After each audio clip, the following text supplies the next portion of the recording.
YS Rajasekhar Reddy జీవితం ఆధారంగా రూపొందిన యాత్ర 2 తర్వాత మహి రాఘవ మళ్ళీ యాత్ర 2 సినిమాతో వైఎస్ జగన్ జీవితంలో జరిగిన సంఘటనల ఆధారంగా ఈ సినిమాను రూపొందించారు. ఈ సినిమా గురించి డైరెక్టర్ మహి రాఘవను అడిగి తెలుసుకుందాం.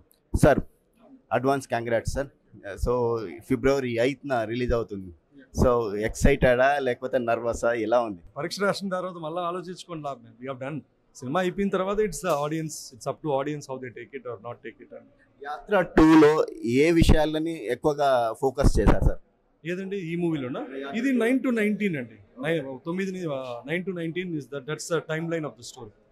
And the core line of the story is తండ్రి కొడుకు వచ్చిన మాట. ఏ ఇన్సిడెంట్స్ మీకు కవర్ చేశారు సార్? అంటే మేజర్ అన్నీ ఉంటాయండి. ఎలా జరిగాయి, ఏం జరిగేది అనేది ఉంటుంది. మేజర్ గోల్ పోస్ట్లు ఉంటాయి కానీ but how it happened, where it happened or how dramatic it happened అనేది మీరు సినిమాలో చూడాలి. ఈ మూవీలో షర్మిల గారిని ఎక్కడైనా చూపిస్తారా? ఆమెది ఏదైనా రెఫరెన్స్ ఉంటుందా?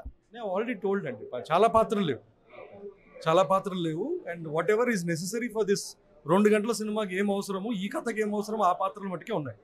అయితే జగన్ మీద ఒక కేసులు ఉండడం కానీ రకరకాల నెగిటివిటీ ఉంది. ఇలాంటి సమయంలో ఆయన మీద బయోపిక్ చేయడం అనేది, ఆయన జీవితంలో జరిగిన సంఘటనల గురించి చెప్పడం వల్ల జనం నమ్ముతారని మీరు భావిస్తున్నారు? కేసులు ఉన్నాయి, నెగటివిటీ ఉంటే 151 సీట్స్ ఎందుకు ఇస్తారండి? 50% మంది ఎందుకు ఓటేస్తారు? నమ్మింటే ఓటేరు కదా. So that's the answer. ఇంకా అంటే మీరు యాత్ర 2 చూశారు. వైఎస్ఆర్ ఒక క్లీన్ మహానేతగా అందరి చేత, ప్రతిపక్షాలు కానీ అందరూ అన్ని వర్గాలు ఆయన హక్కున చేర్చుకున్నారు. కానీ జగన్ విషయానికి వస్తే ఆ పరిస్థితి లేదు కదా అని. ఆయన లేరు కాబట్టి అందరూ మంచిగా పోయిన వాళ్ళ గురించి మంచి మాట్లాడతారు. ఈయన ఉన్నారు, ఈయన వాళ్ళకి is living and is a threat to someone or is in opposition to someone. కాబట్టి obviously people will feel their own insecurity or fears or whatever it is. Yatra 2 తర్వాత జగన్ మీద ఉన్న నెగిటివిటీ ఏమన్నా పాజిటివిటీగా మారే అవకాశం ఉందా? మనం కొత్తగా సినిమాల ద్వారా చేయాల్సింది ఏం లేదండి. అది అయిపోయి 151 సీట్స్ ఇచ్చారు ఆయనకి. మనం కొత్తగా సినిమా వల్ల ఆయనకి 175 సీట్లు ఇవ్వాల్సిన అవసరం లేదు కదా. మనము 151 సీట్లు వచ్చినా కానీ ఒక 45% అగెనెస్ట్ ఓట్ అయితే ఉంది కదా. డెమోక్రసీలో ఒక్క ఓట్ ఎక్స్ట్రా ఉంటే చాలు. అంటే దాన్ని మెజారిటీ అంటారు. మెజారిటీ శాతం అంటే ఒక 175లో 151 మంది ఎమ్మెల్యేలు అంటే percentage of 50% voter. They have trust him. ఆయన చెప్పేది నమ్మారు, వేరే వాళ్ళు చెప్పింది నమ్మలేదు. That is the proof that what it is, the result is the proof అంటున్నారు. అయితే ఈ సినిమా ఒక డైరెక్టర్ విజన్ అనుకోవచ్చా లేకపోతే ఎజెండా బేస్డ్ సినిమా అనుకోవచ్చా? ఎజెండా బేస్డ్ అయితే ఒక రోజు కూడా ఆడదండి. మార్నింగ్ షో ఆడదు. ఎవడన్నా డబ్బు పెట్టి ఒక అజెండా బేస్డ్ సినిమా చూడడానికి ఎవడు రాడు. ఎంతమందిని చూపిస్తావు? అది కథగా వర్కౌట్ అవుతేనే నీకు మ్యాట్నీకి ఉంటారు. అది నా సినిమా ఒక 5 రోజులు, వారం రోజులు, 2 వారాలు ఆడాలనుకుంటున్నాను కాబట్టి అది కథ కనుక్కొని తీశాను నేను.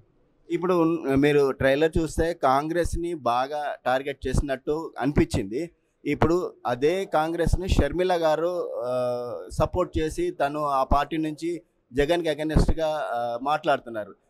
ఇది ఎలా, కాంట్రాస్ట్ని ఎలా డీల్ చేస్తారు? మనం ఎవరిని ఏం టార్గెట్ చేయలేదండి. మన వర్షన్ మనం చెప్పాము. దట్స్ ఆల్ అండి. మనం అర్థం లేదు, ఎవరిని ఎవరిని టార్గెట్ లేదు. That's what ever it is my version of it అంతే. ఇప్పుడు రామ్ గోపాల్ వర్మ గారు కూడా వ్యూహం అనే ఒక సినిమాని ఆ ఇన్సిడెంట్స్తోని చేస్తున్నారు. దానికి దీనికి ఏమైనా పోలికలు ఉంటాయి? తెలీదండి, నేను ఆ సినిమా చూడలేదు. నాకు తెలీదు. ఆ కథ నాకు తెలుసు, పక్కన వాళ్ళకి ఆ సినిమా నాకు తెలియదు. మనకు తెలియదండి. తెలీదు, దాని గురించి తెలియదు. ఆయన సినిమా గురించి తెలియదు. ఎలక్షన్ల ముందే రిలీజ్ చేయడానికి, అంటే ఎలక్షన్లను టార్గెట్ చేసి జగన్ని గెలిపించడానికి సినిమా చేశారని అనుకోవచ్చా?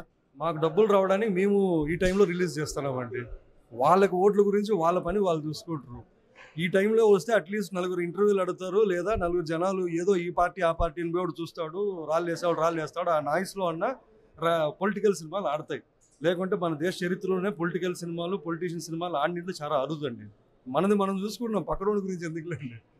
ఓవరాల్గా యాత్ర 2 గురించి ఏం చెప్పాలంటే? ఏం లేదండి, టీజర్ చూశారు. అది మీకు ఎంటర్టైన్మెంట్ అనిపిస్తే, లేదా అలాంటి కథ చూడాలనుకుంటే వాళ్ళు పోయి చూడాలి, లేదా పంచాయతీ వద్దనుకుంటే చూడగలదు, అంతే అండి. సో ఈ సినిమా రిలీజ్ తర్వాత ఫ్రీగా సినిమా చూపించే ప్రయత్నాలు కూడా జరుగుతున్నాయి అనేది ఎంతవరకు వాస్తవం అండి? మనం ఫ్రీగా ఎవడు మనకు పని చేయలేదు, మనం ఫ్రీగా చూపించే స్థితిలో మనం లేము. డబ్బులు ఇచ్చే చూడాలి ఎవడైనా. గుడ్ లక్ అండి, అడ్వాన్స్ కంగ్రాట్స్. ఇది నా యాత్ర అటు గురించి మహి రాఘవ గారు చెప్పిన విషయాలు. కెమెరామెన్ రామకృష్ణతో రాజాబాబు, ఫిల్మీ బీట్ తెలుగు.